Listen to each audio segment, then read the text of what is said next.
हिमालय जय भारत। हिमालय लोग YouTube channel में आपका स्वागत है और मैं हूं जर्नलिस्ट डॉक्टर हरीश चंद्र लखेड़ा। नेपाल की माओवादी सरकार ने पहले तो अपने नक्शे में और अब 100 रुपए के नोट में भारत के 3 हिस्सों को शामिल करने का फैसला किया है। यह है काला पानी, लिपलेख और लिम्पियाधुरा। ये पिथौरागढ़ जिले में पड़ते हैं, यानी कुमाऊं मंडल का हिस्सा है उत्तराखंड राज्य के। और जो सीमांत के प्रदेश बनता है नेपाल का, वो है सुदूर पश्चिम, और जो कि प्राचीन उसका नाम था डोटी क्षेत्र। और मुझे लगता है कि जो माओवादी सरकार ये उतावलापन दिखा रही है, इससे कहीं कुमाऊं और डोटी जो प्राचीन जो इलाके हैं, इनके जो रोटी बेटी के रिश्ते हैं, पारिवारिक संबंध हैं, एक कल्चर है, कहीं इसमें दरार न पैदा कर दे। एक ही समाज के लोग दोनों तरफ हैं, एक ही तरह के टाइटल मिलेंगे, एक ही तरह के देवी देवता हैं, शादी ब्याह होते हैं। और यहाँ तक कि उत्तराखंड के लोगों की, यानी जो पिथौरागढ़ बेल्ट है उनके लोगों की नेपाल में, यानी जो सुदूर पश्चिम में डोटी क्षेत्र है, वहाँ जमीन है, और नेपाल के लोगों की भारत में जमीन है। और ऐसा नहीं है कि बहुत कम लोग जानते होंगे कि सिर्फ ये कि मैथिल क्षेत्र या जो उत्तर प्रदेश का इलाका है, जिसे है मधेशी वाला क्षेत्र भी कह देते हैं, पूरा बेल्ट और तराई वाला, मैदानी वाला नेपाल का, उन्हीं के ही रोटी के बिस्ते के भारत के साथ नहीं है, बल्कि ये जो कुमाऊं और डोटी क्षेत्र उनके भी। और ये कहीं उतावलापन जो माओवादी सरकार का है, ये दोनों के संबंधों को खराब न कर दे, ये मुझे सबसे ज़्यादा भय लग रहा है, आशंका लग रही है, और इसी का मुझे दुख भी है। इसीलिए मैंने एक वीडियो पहले भी बनाई, और इस बार भी हो सकता है कि यह इतिहास भारत के नजरिए से हो, लेकिन जो मेरे पास है वो मैं सामने रखूंगा। गोरखा शासन या उससे अंग्रेजों का शासन, उससे पहले तक ऐसा कोई भेद नहीं था। जैसे कि भारत जब आजाद हो गया या अंग्रेजों का शासन आया, काली नदी को एक सीमा मान लिया गया और एक नेपाल हो गया, दूसरा भारत। पहले ऐसा नहीं था। यदि हम आज के उत्तराखंड की बात करें तो उत्तराखंड में गढ़वाल, कुमाऊं और आगे डोटी क्षेत्र, और इधर हम यदि पश्चिम की तरफ करें तो सिरमौर को भी हम ले सकते हैं, हिमाचल का। इन जो 4 राज्य हैं, इनमें आपस में राजा लड़ते भी रहे, लेकिन समाज जो थे आपस में कभी नहीं लड़े। समाज में लोग इधर की जातियां उधर जाते रहे, लोग डोटी भी जाते रहे, या डोटी के कुमाऊं में आते रहे, कुमाऊं के गढ़वाल आते रहे, गढ़वाल के कुमाऊं में जाते रहे, या इसी तरह का गढ़वाल के सिरमौर की तरफ जाते रहे, सिरमौर के गढ़वाल में आते रहे। ये सदियों से चलता रहा। रोटी बेटी के रिश्ते भी थे। यहाँ के कई बार गढ़ नरेश की शादी डोटी क्षेत्र से होती रही। और एक और था कि ये डोटी क्षेत्र क्या था, यहाँ मल्ल राजा थे, कुमाऊं में चंदों का शासन था और गढ़वाल में पंवार का। लेकिन यदि हम मल्ल के राजाओं की बात करें डोटी क्षेत्र की, तो ये वास्तव में जो कत्यूर शासन था पूरा, जिसका संपूर्ण उत्तराखंड में एकीकृत शासन किया था, जोशीमठ थे, ये उन्हीं के एक भाई बंधुओं की रियासत थी। क्योंकि जब नेपाल के 2 अशोकचल और प्राचल, इनका आक्रमण हुआ था, तो कत्यूरी शासन बिखर गया था और ये छोटी छोटी 8 रियासतें बन गई थी, छोटे छोटे 8 राज्य।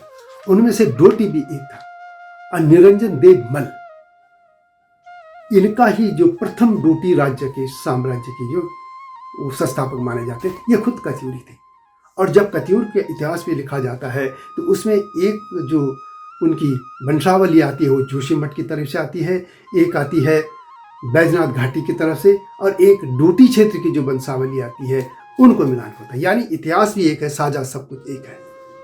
मैं सिर्फ कर्णाली क्षेत्र तक की बात कर रहा हूँ, नेपाल के आगे की बात नहीं कर रहा हूँ। यानी नेपाल का जो सुदूर पश्चिम और कर्णाली क्षेत्र आज के हैं, यानी कर्णाली नदी के पूरब पश्चिम की तरफ का जो क्षेत्र है, उसकी संस्कृति, देवी देवता और अधिकतर टाइटल जो सरनेम है, वो वही इसी तरह के जैसे कुमाऊं में मिलते हैं। और यहाँ तक कि कुमाऊं में कई देवी देवता भी ऐसे हैं जो नेपाल, जो आज का नेपाल है, वहाँ से आए हैं, यानी डोटी क्षेत्र। और यदि माओवादी सरकार इस मामले को लगातार तूल देती रही, सीमा पर तनाव बढ़ा, तो ये पूरा समाज का जो ताना बाना है वो छिन्न भिन्न हो जाएगा। ये मैं यही कह रहा हूँ। लगातार मेरे सभी मामलों में यही है कि आखिर ये कहीं ऐसा ना हो जाए। अब जरा हम हिस्ट्री की बात कर लेते हैं। जैसे मैंने पहले ये भी कहा कि कभी चाहे पिथौरागढ़ हो या चंपावत की जो बेल्ट है, इधर का क्षेत्र कई बार जो उधर डोटी क्षेत्र के राजा थे वो अपने कब्जे में ले लेते थे, और कई चंद उधर के राज्य को अपने साथ ले लेते थे, चाहे जुमला हो, डोटी हो, और भी दो उधर क्षेत्र उनको ले लेते। कत्यूरों का जैसे मैंने कहा एक ही परिवार के थे, 8 रियासतें बनी थी, उसमें डोटी भी एक रियासत थी। ये सब कत्यूरों के भाई बंद थे। एक जैसी भाषा, क्योंकि ये सब भाषाएं खसों की भाषा थी, खसकुरा भाषा से या इस तरह की भाषा, यानी कुमाऊं की भाषा से निकली थी डोटी भाषा, और डोटी से आज की नेपाली भाषा।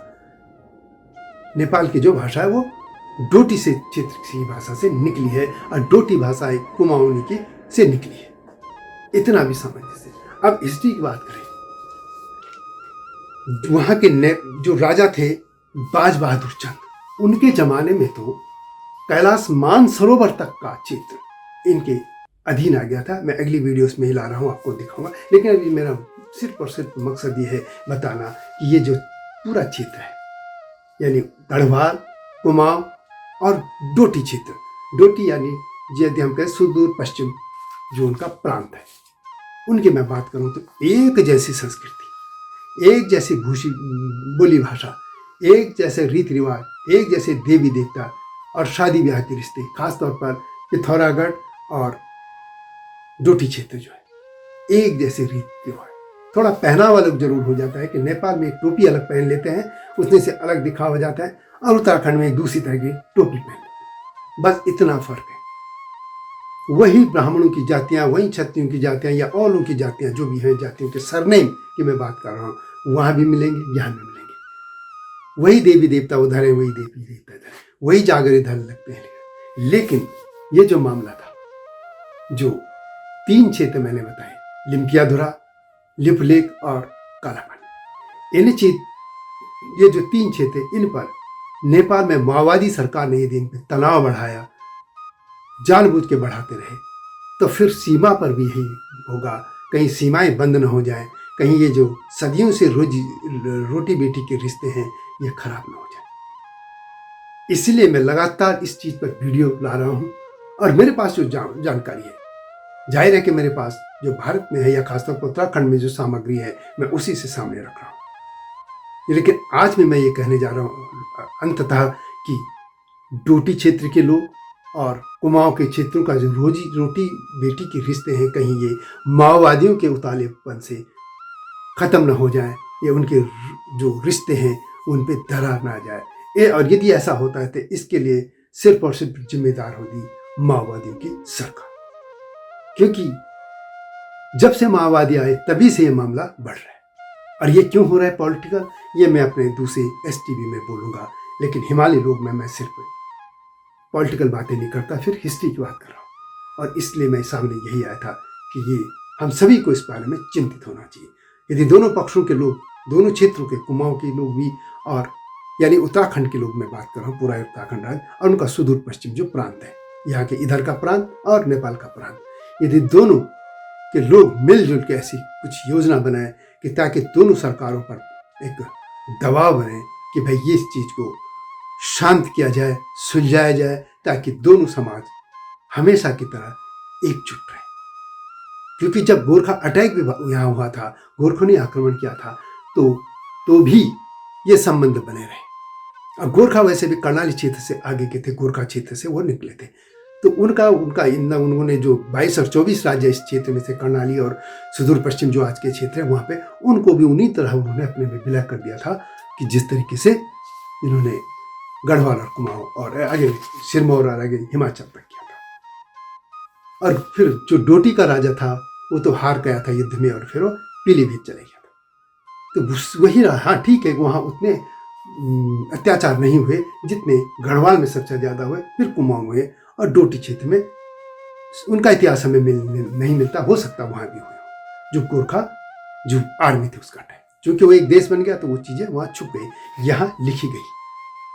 खैर जो भी हो, मेरा ये कहना था कि चाहे किसी का समाज रहा हो, चाहे अंग्रेजों का शासन हो, चाहे गोरखा शासन हो, या पहले के डोटी मल्ल राजा का हो, चंदों का हो, या परमारों का गढ़वाल में और चंदों का कुमाऊं में, ये समाज एक जैसे थे। लोग इधर के उधर जाते रहे, ये भी मैं एक वीडियो लाऊंगा। लेकिन अभी मेरा यह है कि माओवादियों की उतावलीपन से कहीं ये समाज का जो प्यार है सदियों से वो छिन्न भिन्न न हो जाए। वीडियो कैसे लगी कमेंट में से लिखें। मिलता हूँ जल्दी नई गाथा के साथ, तब तक जय हिमालय, जय भारत। हिमालय पे पेड़ हो तो गीत गाएंगी नदियाँ, गीत गाएंगी नदियाँ। पेड़ों पे चिड़िया है तो गीत गाएंगी नदियाँ, पेड़ों पे चिड़िया है तो गीत गाएंगी नदियाँ।